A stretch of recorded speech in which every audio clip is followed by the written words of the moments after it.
Bonjour et bienvenue pour ces nouvelles news de la Parashat Mishpatim pour Torah Box. Nouveau procès contre Georges Ben Soussan.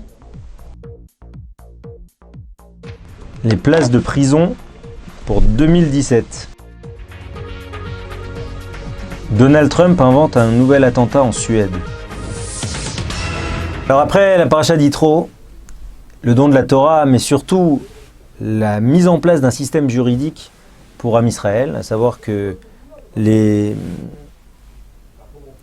y a des juges de 50, des juges de 100, des juges de 1000, d'accord, qui vont traiter au fur et à mesure les questions et faire remonter, se déclarer incompétents et faire remonter les questions.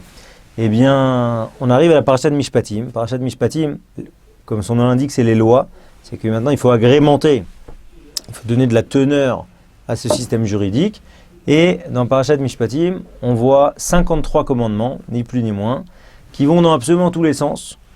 Commandements économiques, sur les fêtes, sur le rapport à autrui, etc., etc., pour nous rappeler que la Torah ne se vit pas par étapes, d'accord, mais qu'il faut être kasher, il faut être prêt à avoir la juste attitude au bon moment. Et c'est pour ça que tout est mélangé.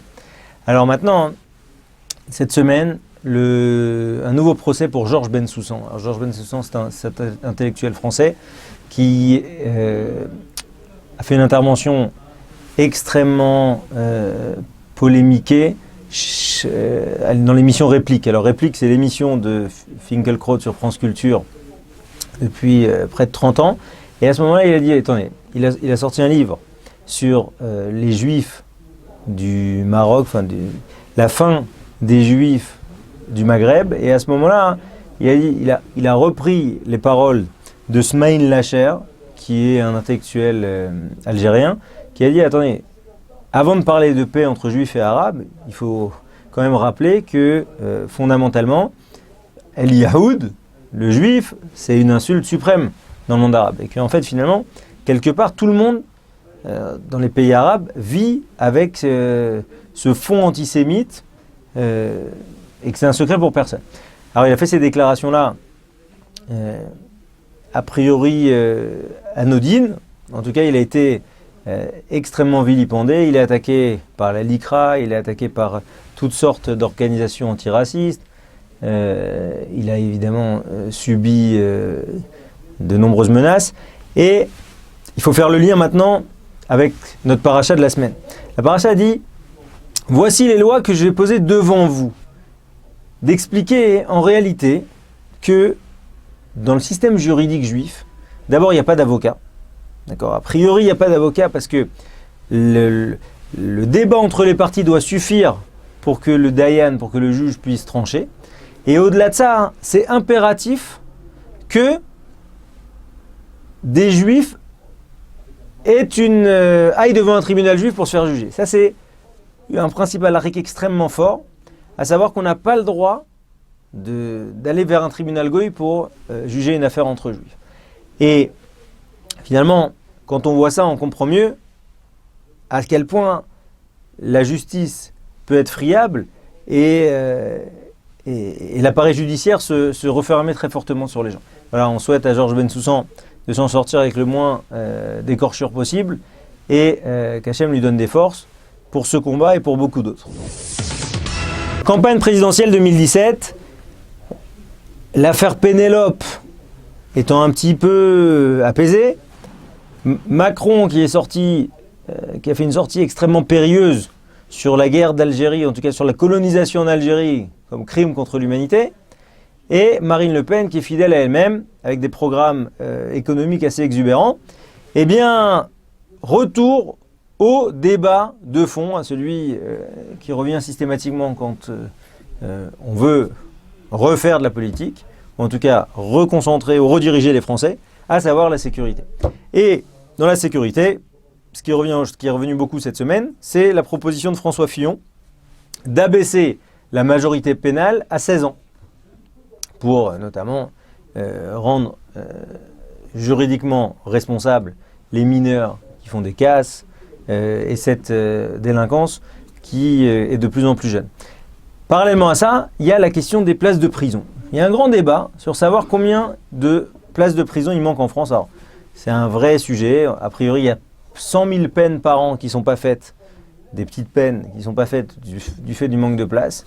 Et il manquerait, alors, Emmanuel Macron s'est engagé sur 15 000 places, François Fillon sur 16 000 places, et Marine Le Pen sur 40 000 places. Donc, il faut créer pas mal de pénitenciers. Et là, on a toute la question de la réinsertion des gens. Puisqu'en fait, le principe de la prison, c'est quoi? C'est de créer un choc émotionnel chez la personne pour qu'elle ne soit plus amenée à y retourner. D'accord? Or, malheureusement, on voit que ça ne fonctionne pas du tout, puisque le taux de retour en prison est très fort. Et on voit que, au-delà du rôle d'enfermement, eh bien, les prisons françaises n'ont pas réussi à rééduquer, à réinsérer. Au point qu'aujourd'hui, beaucoup de gens, notamment beaucoup de jeunes, se sont radicalisés dans les prisons françaises. Alors, par à ça, on a le Eved Ivri. Alors, le Eved Ivri, c'est justement ce juif qui a volé, donc qui n'a pas su sa place, qui n'a pas connu sa place, puisqu'il n'a pas pu supporter que l'autre ait quelque chose qu'il n'est pas. Et fondamentalement, face à ça, eh bien, il a été arrêté. Et la loi précise qu'il doit normalement rembourser et rajouter dans certains cas un cinquième. Eh bien, il n'a pas les capacités, il n'est pas en capacité de le faire. Du coup, le Beddin va le vendre. Et il devient Eved Ivri, esclave juif.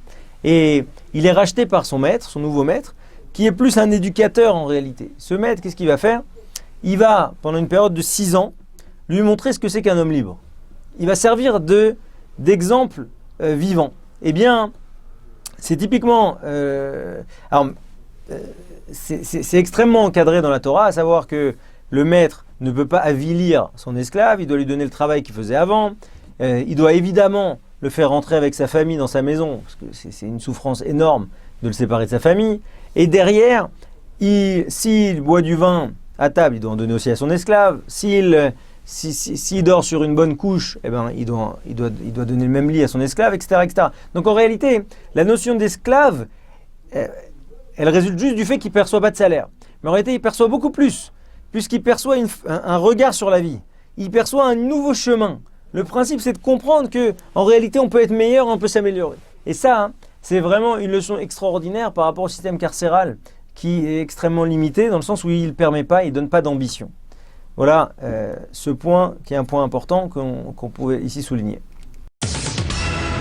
Pour terminer ce journal, une nouvelle intervention décriée de Donald Trump. Alors, qu'elle soit décriée, le personnage est tellement clanique, ça veut dire finalement il arrondit tellement peu les angles qu'on n'est pas à l'abri d'un premier mandat qui soit toujours comme ça, à savoir qu'à chaque fois il y ait ses partisans et qu'il y ait ses opposants. Mais là, une fois de plus, lors, pour le coup, d'un grand rassemblement en Floride pour fêter son premier mois de mandat, eh bien, à l'aéroport, il a déclaré « Et attention aux immigrés, à l'immigration non contrôlée.